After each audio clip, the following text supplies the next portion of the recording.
Bismillahirrahmanirrahim. Assalamualaikum warahmatullahi wabarakatuh. Alhamdulillahi rabbil alamin. Allahumma salli ala Muhammad wa ala alihi wa ashabihi wa man tabi'ahum bi ihsanin ila yaumiddin, amma ba'd. Para pemirsa yang dirahmati Allah Subhanahu wa taala, insyaallah kita akan membahas terkait dengan kitab Ushulus Sunnah yang dikarang oleh Imam Al-Humaidi. Ya, nanti kita akan jelaskan tentang biografi beliau. Kitab ini adalah salah satu rujukan dalam bab akidah. Perlu kita fahami bersama bahwasanya akidah ini memiliki kedudukan yang sangat penting dalam syariat dan merupakan fondasi dalam beragama. Apabila seseorang memiliki akidah yang menyimpang, maka dapat dipastikan seluruh amaliyahnya juga akan bermasalah. Tetapi apabila seseorang memiliki akidah yang sahihah, maka ini akan berdampak juga dengan ibadah dalam beragama ini. Nah, akidah ini secara bahasa artinya adalah rabtus syai'. Al-aqdu artinya rabtus syai', mengikat sesuatu. Jadi ikatan. Al-aqdu ikatan, rabtus syai' mengikat sesuatu. Jadi kalau seseorang mengatakan aqadtu kaza, aku berakidah dengan akidah ini, maka dia telah mengikat hatinya, telah mengikat jiwanya, telah mengikat pikirannya terhadap satu keyakinan tertentu. Dan ikatannya bukan ikatan yang mudah lepas, tidak. Ya, ikatannya sangat kuat sekali. Makanya kalau seseorang sudah meyakini sebuah akidah, itu sulit melepaskannya. Dan benar, akidah itu memang lebih kuatnya kepada doktrin. Cuman permasalahannya, doktrin yang muncul ini berdasarkan dalil atau tidak.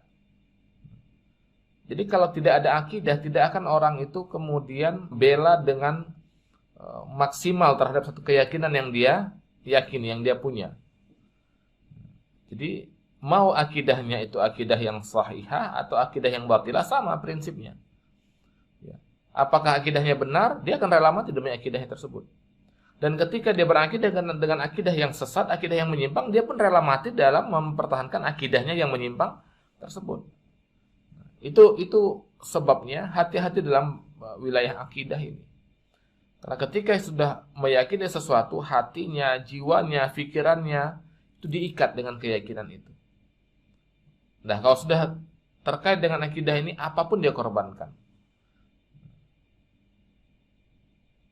Ketika seseorang berakidah dengan akidah yang sahihah, maka dia akan rela mati mempertahankan akidah tersebut.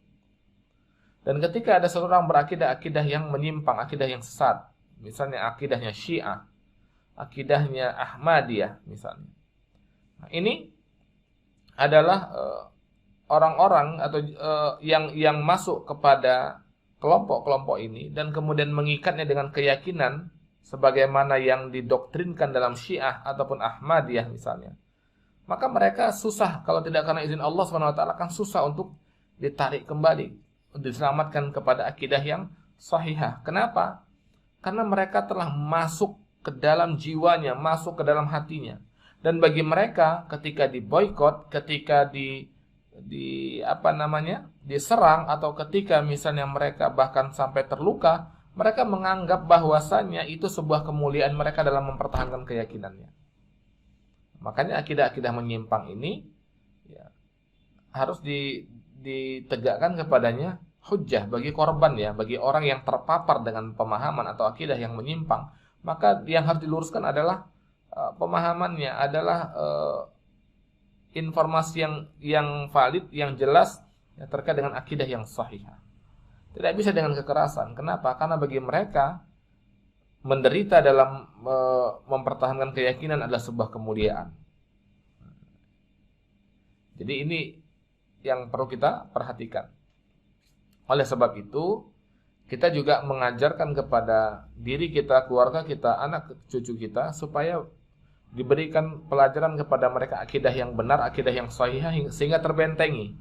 Na'udzubillah summa na'udzubillah summa na'udzubillah. Kalau mereka na'udzubillah terpapar dengan akidah yang menyimpang, sangat sulit sekali untuk dilepaskan. Na'udzubillah. Ya, jadi inilah pentingnya kita mempelajari akidah. Ya. Sehingga insya Allah kita akan bisa membentengi ketika informasi demikian deras yang dikhawatirkan ada orang-orang yang memiliki ghirah berhijrah dari kemaksiatan kepada agama, tapi ternyata naudzubillah-nya dia bertemu dengan orang yang memiliki akidah yang menyimpang. Jadi orang punya semangat, ketemu dengan penyimpangan, diikat dengan akidah yang kuat, makanya akan langsung ikat. Sehingga akhirnya terjadilah orang-orang yang fanatik tetapi tidak memiliki ilmu. Ini sebuah musibah yang besar. Semoga kita diizinkan dan dimudahkan Allah SWT serta dilindungi dari kita dan keluarga kita dari bahayanya akidah-akidah yang menyimpang.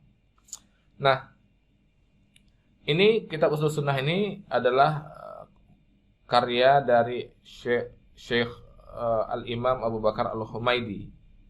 Nah, beliau nama lengkapnya adalah Al-Imam Abu Bakar Abdullah Ibnu Zubair Al-Humaidi rahimahullah. Ini adalah rangkuman atau memuat akidahnya Imam Al-Humaidi, wafat tahun 219 Hijriah. Nah, dalam kitab ini dipaparkan akidahnya para salaful ummah, ya, para ulama-ulama yang terdahulu. Ya, jadi ulama-ulama umat ini adalah juga menggambarkan bagaimana akidah mereka. Nah, ini sangat penting ya membahas tentang khususnya dalam kitab Ushul Sunnah ini. Yang pertama, kenapa? Karena topik bahasannya yaitu tentang akidahnya para salaf. Jadi Ushul Sunnah ini adalah topik pembahasannya terkait tentang akidahnya para salaf, ya, para ulama-ulama yang terdahulu, yang insya Allah lebih terjamin keselamatan akidahnya. Karena kita memang dalam beragama ini harus merujuk kepada para pendahulu kita, para ulama-ulama kita terdahulu. Tidak bisa kita hanya mengandalkan kepada pemikiran kita semata, hanya mengandalkan kepada kesimpulan yang kita ambil tanpa merujuk, tanpa sandaran kepada pendapat para ulama dari hasil mereka mengistimbat ya, sumber agama ini yaitu Al-Quran dan Sunnah. Nah, kemudian yang kedua, kenapa kitab ini sangat penting untuk dikaji? Yang kedua, penulisnya yaitu Imam Al-Humaidi adalah seorang yang mulia dan beliau adalah imamnya Ahlus Sunnah. Imamnya, dia rujukan juga bagi para ulama-ulama yang lain. Kata Ya'qub Al-Fasawi, ini kesaksian, apa kata beliau? Al-Humaidi telah mengabarkan kepada kami dan tidaklah aku temui sosok yang paling giat memberi nasihat kepada Islam dan pemeluknya selain beliau ini. Nah, itu menunjukkan bagaimana ghirah beliau dalam mendakwahkan agama yang mulia ini. Jadi memberikan nasihat, memberikan pelajaran kepada umat, sangat bersungguh-sungguh beliau. Nah, kemudian yang ketiga, banyak para imam yang menulis bahasan-bahasan akidah yang berpedoman dengan pernyataan-pernyataan Imam Al-Humaidi dan penukilan-penukilan beliau. Nah, jadi ini menunjukkan kedudukan beliau di mata para ulama yang lainnya. Maka dikatakan beliau tadi sebagai imamnya Ahlus Sunnah. Kenapa? Karena dalam bab-bab akidah, ketika para ulama lain ya, menulis terkait bab akidah, maka menjadikan pernyataan-pernyataan beliau ataupun nukilan-nukilan beliau itu sebagai rujukan. Artinya memang tidak diragukan keilmuan beliau. Ya, alhamdulillah. Kemudian yang keempat, risalah ini dibangun dari akidahnya Al-Imam Al-Humaidi rahimahullah. Dan beliau ini adalah seorang pembela sunnah dan mendakwahkannya. Jadi kita insya Allah tidak khawatir ya, terhadap paparan beliau, terhadap tulisan beliau. Kenapa? Karena beliau tadi pertama ulama ahlu sunnah, kemudian beliau pendakwah sunnah, beliau mendakwahkannya, ya, pembela sunnah dan mendakwahkannya, dan beliau itu orang yang telah diakui keilmuannya oleh para ulama lain, sehingga insya Allah kita lebih aman, ya, semacam katakanlah ada garansi yang menenangkan hati kita mengambil dari rujukan yang benar, ya, yang validitasnya insya Allah dapat dipertanggungjawabkan. Kemudian risalah ini sebagai wujud upaya tasfiyah dan tarbiyah, yaitu pembersihan dan kemudian memberikan edukasi. Jadi risalah ini, Ushul Sunnah ini upaya tasfiyah, jadi dibersihkan dan tarbiyah, diberikan pemahaman akidah yang benar, dibersihkan dari pemahaman-pemahaman akidah yang menyimpang, dan diberikan edukasi bagaimana sebenarnya akidah yang benar ya dalam agama yang mulia ini. Sehingga apabila ada orang meragukan keyakinannya, mereka dengan bertanya, siapa imam-imam kalian, siapa pendahulu kalian dalam pernyataan kalian ini? Maka kita akan mampu menjawab, imam fulan di dalam kitabnya, atau imam fulan dalam kitabnya, dan seterusnya. Jadi artinya kalau nanti kita ditanya, kita bicara tentang masalah qadar, kita bicara tentang masalah akidah, ditanya siapa imam kalian, kemudian siapa pendahulu kalian yang membahas dalam masalah ini. Dalam konteks ini kita akan mengatakan, ini saya temukan dalam kitab Ushulus Sunnah. Kita bahas masalah takdir, kita bahas masalah yang lainnya. Orang bertanya, pendapat siapa yang kalian ambil? Maka kita mengatakan, ini adalah pendapat Imam Al-Humaidi di dalam kitabnya Ushulus Sunnah. Jadi artinya kita punya sandaran ilmiah. Nah, ini yang penting untuk kita fahami. Jadi ketika kita membahas ini, maka insya Allah ini sangat penting kita bahas karena terkait topiknya masalah akidah, ini masalah yang sangat urgent. Yang kedua, ini adalah karangan seorang syekh ya, ulama yang mulia ya, dan beliau adalah imamnya Ahlus Sunnah. Dan yang ketiga, beliau dijadikan juga sebagai rujukan dalam pembahasan akidah ya, oleh para ulama lainnya ya, tulisan-tulisan beliau, nukilan-nukilan beliau, pernyataan beliau ini juga dijadikan sebagai rujukan dan menunjukkan bagaimana kedudukan beliau di hadapan para ulama yang lainnya.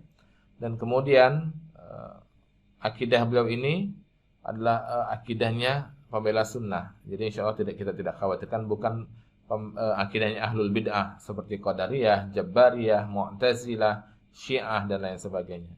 Jadi memang betul-betul akidahnya ahlus sunnah.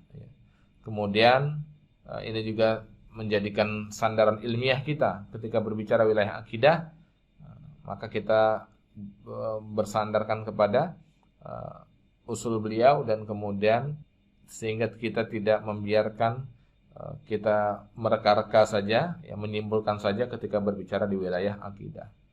Ini landasan ilmiahnya. Nah kemudian para pemirsa yang dirahmati Allah Subhanahu Wa Taala, siapakah Imam Al-Humaidi ini? Ini akan lebih jelas, sehingga kalau kita sudah mengenal penulisnya, insya Allah kita akan lebih mengetahui bobot kualitas dari karyanya. Nama beliau adalah Abdullah ibn Zubair bin Isa bin Ubaidillah bin Usamah Abu Bakar Al-Quraisy Al-Asadi Al-Humaidi Al-Makki. Beliau adalah Syekh negeri Makkah dan penulis kitab Musnad. Jadi beliau adalah Syekh di Makkah ya, di negeri Makkah, wafat pada tahun 219 Hijriah. Nah kemudian untuk mengetahui biasanya kadar keilmuan seseorang akan dilihat dari siapa gurunya dan siapa muridnya. Nah guru-guru beliau ini, beliau mengambil ilmu dari Al-Qadhi Fudail bin Iyad, Sufyan bin Uyainah, Al-Walid bin Muslim, Waqi' ibn al-Jarrah, Al-Imam Asy-Syafi'i dan lain-lainnya. Ini guru-guru beliau. Jadi guru-guru beliau itu termasuk diantaranya adalah Al-Imam Asy-Syafi'i rahimahumullahu ta'ala. Nah siapa murid-muridnya? Muridnya yang mendengar dari beliau rahimahullah ta'ala diantaranya adalah Imam Al-Bukhari, Imam Az-Zuhli, Abu Zur'ah Ar-Razi, Abu Hatim Ar-Razi, Abu Bakar Muhammad bin Idris Al-Makki dan lain-lain. Jadi lihat beliau berguru dengan Masya Allah dengan orang-orang hebat, ulama-ulama hebat, dan murid beliau adalah ulama-ulama yang hebat. Ya, kalau kita hanya mengenal dua orang saja, misalnya siapa guru beliau? Al-Imam Asy-Syafi'i. Siapa muridnya? Al-Imam Al-Bukhari. Maka ini sudah menunjukkan kadar keilmuan beliau. Berguru dengan ulama yang hebat, dan alhamdulillah dan juga memiliki murid yang hebat. Nah kemudian beliau rahimahullah juga telah mendapat banyak pujian ya, dari ulama-ulama yang lain. Di antaranya Abu Hatim Ar-Razi, ya, ini murid beliau, mengatakan orang yang valid atas riwayat dari Ibnu Uyainah adalah Al-Humaidi. Beliau adalah pemuka dari kawan-kawan Ibnu Uyainah, seorang thiqah dan imam. Jadi beliau ini kan murid dari Ibnu Uyainah, ya, Sufyan bin Uyainah, guru beliau. Jadi kalau beliau sudah membawakan riwayat dari Ibnu Uyainah rahimahullah ta'ala, maka itu nggak diragukan lagi, sudah valid itu. Begitulah menunjukkan thiqah dan kedekatan beliau dalam berguru kepada Ibnu Uyainah. Jadi di antara murid-murid Ibnu Uyainah rahimahumullah taala, maka beliau riwayatnya paling valid. Kemudian Imam Ahmad bin Hanbal berkata, Al-Humaidi adalah seorang imam bagi kami. Imam Ahmad bin Hanbal rahimahullah, seorang ulama, dan beliau juga telah memberikan kesaksian bahwasanya Al-Humaidi adalah seorang imam bagi kami. Jadi Masya Allah, begitulah kedudukan beliau. Kemudian Muhammad bin Ishaq Al-Marwazi mengatakan, aku pernah mendengar Ishaq bin Rahawayh berkata, para imam di zaman kita ini adalah Asy-Syafi'i, Al-Humaidi, dan Abu Ubaid. Nah, ini kesaksian. Kemudian Al-Hakim berkata, Al-Bukhari itu apabila mendapati hadis dari jalan Al-Humaidi, maka beliau tidak menambah kepada selainnya lagi. Jadi sebagaimana kita ketahui, Imam Bukhari rahimahullah sangat selektif dalam memilih hadis. Nah, kalau beliau menerima hadis yang bersumber, yang beliau terima dari Imam Al-Humaidi, maka beliau tidak menambah kepada selainnya lagi. Sudah beliau cukupkan. Dia mencukupkan dari Imam Al-Humaidi. Nah, begitulah kepercayaan Imam Bukhari kepada kesikohan dan keilmuan dari Imam Al-Humaidi rahimahumullah ta'ala. Dan kemudian Abu Muhammad Harb Al-Kirmani Al-Lalakai dan Ibnu Taimiyah beserta para ulama lainnya mensifati beliau sebagai seorang imam dalam sunnah. Jadi Imam Al-Kirmani, Imam Al-Lalakai, Imam Ibnu Taimiyah dan para ulama lainnya mensifati beliau itu sebagai imam ahlus sunnah. Nah, jadi imam dalam sunnah, maka beliau adalah seorang yang memiliki keilmuan yang diakui oleh para ulama-ulama lainnya. Nah, ya, baik, ini dulu pembahasan kita terkait dengan muqaddimah dalam kitab Ushul Sunnah ini. Kita telah memahami tentang urgensi dari belajar akidah, kemudian keutamaan membahas kitab Ushul Sunnah karangan Imam Al-Humaidi, dan kemudian kita telah mengenal siapa Syekh Al-Humaidi, ya, yang tadi kita telah pahami siapa guru beliau, siapa murid-murid beliau, dan bagaimana kesaksian para ulama-ulama Ahlus Sunnah terhadap kedudukan Imam Al-Humaidi rahimahumullah ta'ala. Semoga kita akan bisa segera masuk ke dalam pembahasan berikutnya terkait dengan Ushul Sunnah pada pertemuan mendatang.